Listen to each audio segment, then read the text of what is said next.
বিশ্ব নবী সাল্লাল্লাহু আলাইহি সাল্লাতু ওয়াস সালাম তিনি যখন ওই তায়েফবাসীদেরকে লা ইলাহা ইল্লাল্লাহ মুহাম্মাদুর রাসূলুল্লাহ কালিমার দাওয়াত তিনি যখন দিলেন, তায়েফবাসীরা বিশ্বনবীর দাওয়াতকে কবুল করা তো দূরের কথা, বরং বিশ্বনবীকে এইরকম ভাবে অত্যন্ত পরিমাণে আঘাত করতে লাগলো যে আঘাতের ফলে নবী আমার তিনি বেহুশ হয়ে পড়ে গেলে, আঘাতের ফলে বেহুশ হয়ে গেলে। এত পরিমাণে বিশ্বনবীর উপরে আঘাত করা হলো, এমনকি কাফেররা ওই তায়েফবাসীরা তারা পাথর মারতে মারতে এইরকম হয়ে গেছে যেমন বৃষ্টির ফোঁটা আসমানে পৃথিবীতে যেমন পড়ে, বৃষ্টির ফোঁটা যেমন ভাবে পড়ে বিশ্বনবীর উপরে পাথর নিক্ষেপ করতে শুরু করেছে। বিশ্বনবী আমার সেই সময় তখন তিনি বলেন, হে আমার উম্মতেরা, তোমরা আমার উপরে আঘাত করো না গো, আমি যে তোমাদেরকে সঠিক ধর্ম সঠিক রাস্তা দেখানোর জন্য এসেছি, সুতরাং তোমরা লা ইলাহা ইল্লাল্লাহ মুহাম্মাদুর রাসূলুল্লাহ পড়ে নাও। খোদার কসম করে বলছি, যদি তোমরা একটিবার পড়ে নাও তাহলে তোমরা সফল কাম হয়ে যাবে। একটিবার পড়ে নাও, লা ইলাহা ইল্লাল্লাহ মুহাম্মাদুর রাসূলুল্লাহ পড়ে নাও, সফল কাম হয়ে যাবে। কিন্তু তায়েফবাসীরা কি ঈমান এনেছিল বাপজি? ঈমান এনেছে বাপজি? তায়েফবাসীরা ঈমান আনে না, বরং আরো তারা বাচ্চাদেরকে বলেছে, এই শোন, আমাদের এই যে সুন্দর মানুষটাকে দেখছো, যতক্ষণ না পর্যন্ত আমাদের এই এলাকা থেকে না চলে যায় ততক্ষণ পর্যন্ত তোমরা আঘাত করতেই থাকো। আল্লাহু আকবার। বিশ্বনবী রাহমাতুল লিল আলামিন সাল্লাল্লাহু আলাইহি ওয়াসাল্লাম আল্লাহর নবীর কাছে ওই সময়ের ফেরেশতারা, রহমতের ফেরেশতারা এসে বলে, ইয়া রাসূলুল্লাহ, তায়েফবাসীরা আপনার উপরে আঘাত করে রাসূল, আপনি আমাদেরকে সামান্যতম একটুখানি অনুমতি দেন। এই যে তায়েফের মধ্যে যতগুলো বড় বড় পাহাড় রয়েছে, সেই পাহাড়গুলো নিয়ে তাদের মাথার উপরে আমরা চড়িয়ে চিরদিনের তরে তায়েফবাসীকে শেষ করে দিই। বিশ্বনবী আমার সেই সময় বললেন, না না, এরা যে আমার অবুঝ উম্মত, এখন তারা চেনেনি, পরে তারা চিনতে পারবে। বিশ্বনবী আমার দোয়া তাদের জন্য সেই সময়ে বদদোয়া করেন না। এত কষ্ট দেওয়ার পরে বিশ্বনবী আমার তারপরেও তিনি বদদোয়া করেন না নিজের উম্মতের জন্য। একটু বলবেন না সুবহানাল্লাহ? আর একটু জোরে বলা যাবে না সুবহানাল্লাহ? সুতরাং আমার বাপজিরা, আমার সোনার লালেরা, এই তো আমার নবী বিশ্বনবী, যিনি সদা সর্বদাই নিজের উম্মতদের ভালাই চেয়েছেন, ভালাইয়ের জন্যই দোয়া করেছেন।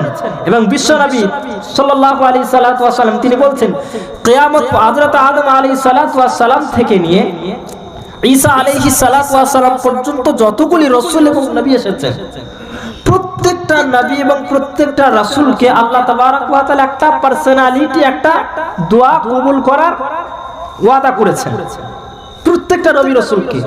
আর প্রতিটা নবী এবং প্রতিটা রাসূল তারা দোয়া করেছেন, সবাই দোয়া করেছেন, সবার দোয়াকে আল্লাহ পাক কবুলও করেছেন। এই অফারটা আমাকে মহান রব্বুল আলামিন আমাকে তিনিও দিয়েছেন, কিন্তু আমি সেই দোয়াটা এখন করি নাই, আমি রেখে দিয়েছি কিয়ামতের দিনের জন্য। একটু জোরে বলুন সুবহানাল্লাহ। সুতরাং সেই নবীর জন্য আমরা সকলে প্রাণ খুলে প্রাণ ভরে একবার দরুদ শরীফ পাঠ করে বলি সাল্লাল্লাহু আলাইহি ওয়াসাল্লাম।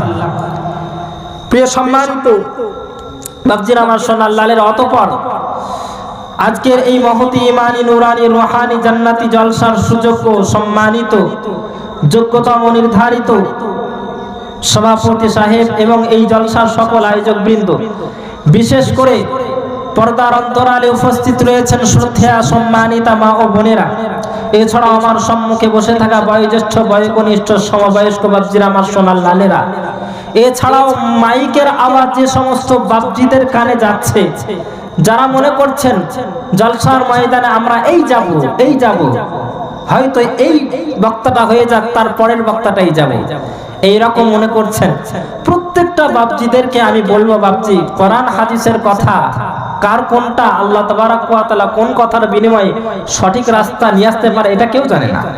তো যাই হোক, প্রত্যেককে আমি আমার অন্তরের স্থল থেকে জানাই সালাম, শুভেচ্ছা, অভিনন্দন, ভালোবাসা, প্রেম, প্রীতি। তারপরে প্রিয় সম্মানিত বাপজিরা, আমার সোনার লালেরা, আজকের আমরা যারা এখানে উপস্থিত রয়েছি, এখন আমরা আছি, কিন্তু এমন একটা সময় ছিল আমাদের কোনো অস্তিত্ব বলেন ছিল না। এখন আছি, ভবিষ্যতে আগামীতে আমরা থাকবো না। তাহলে এখন আছি, আগামীতে থাকবো না, আর অতীতে আমাদের কোনো চিহ্ন ছিল না। প্রিয় সম্মানিত বাপজি, একটুখানি লক্ষ্য করুন, এখানে আমরা যারা উপস্থিত রয়েছি, আপনাদেরকে যদি বলা যায় এই 100 বছর পরে আমরা যে সমস্ত বাপজিরা যারা এখন রয়েছি, এই সমস্ত বাপজিদেরকে যদি 100 বছর পর খুঁজতে বেরোনো যায়, তাহলে কি খুঁজে পাওয়া যাবে ভাই? পাওয়া যাবে? তাদের কোনো খুঁজে পাওয়া যাবে না। বরং আল্লাহ তাবারাক ওয়া তাআলা পবিত্র কোরআন কারীমের একটা সূরা আছে, সূরার নাম সূরাতুদ দাহর। দাহর মানে সময়, জামানা। এই সূরার আরেকটি নাম আছে ইনসান। রাব্বুল আলামিন তিনি বলেন, হাল আতা আলাল ইনসানি হিনুম মিনাদ দাহরি লাম ইয়াকুন শাইআন মাযকুরা। ওহে দুনিয়ার মানুষ, এমন একটা সময় ছিল যেদিন তোমার কোনো অস্তিত্ব ছিল না, তোমার কোনো নাম ছিল না, তোমার কোনো ঠিক ঠিকানা ছিল না। দুনিয়ার কেউ তোমাকে জানতো না, দুনিয়ার কেউ তোমাকে চিনতো না। তুমি কোত্থেকে আসলে, কোথা থেকে আসলে, কেমন ভাবে আসলে, কি করে আসলে, তাও তুমি জেনে নাও পবিত্র কোরআন কারীমের কাছ থেকে।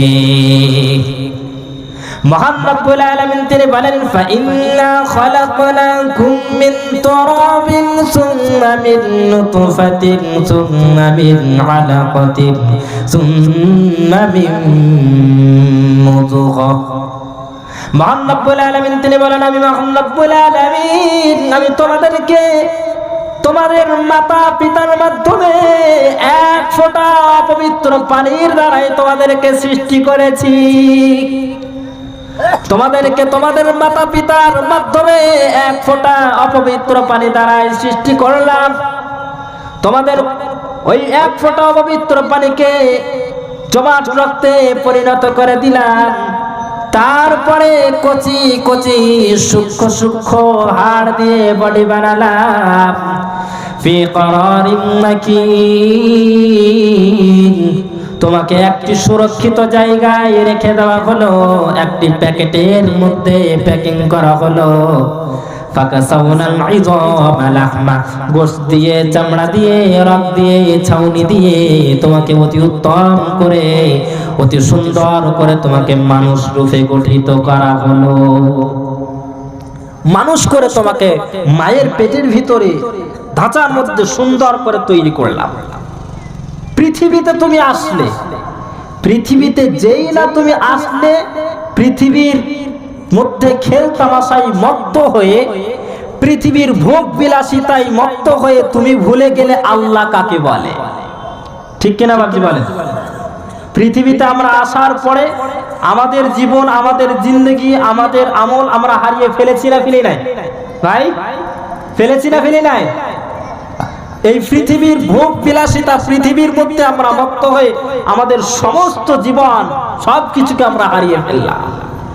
কিন্তু মনে রাখবেন বাপজিরা, আমার সোনার লালেরা, একটা কথা আছে, দিন যায় ক্ষণ যায় সময় কাহারও নাই, বেগে ধাই নাহি রাহে স্থির, সহায় সম্পদ বল সকলই গুচাই কাল, আয়ু যেন শৈবালের নীল।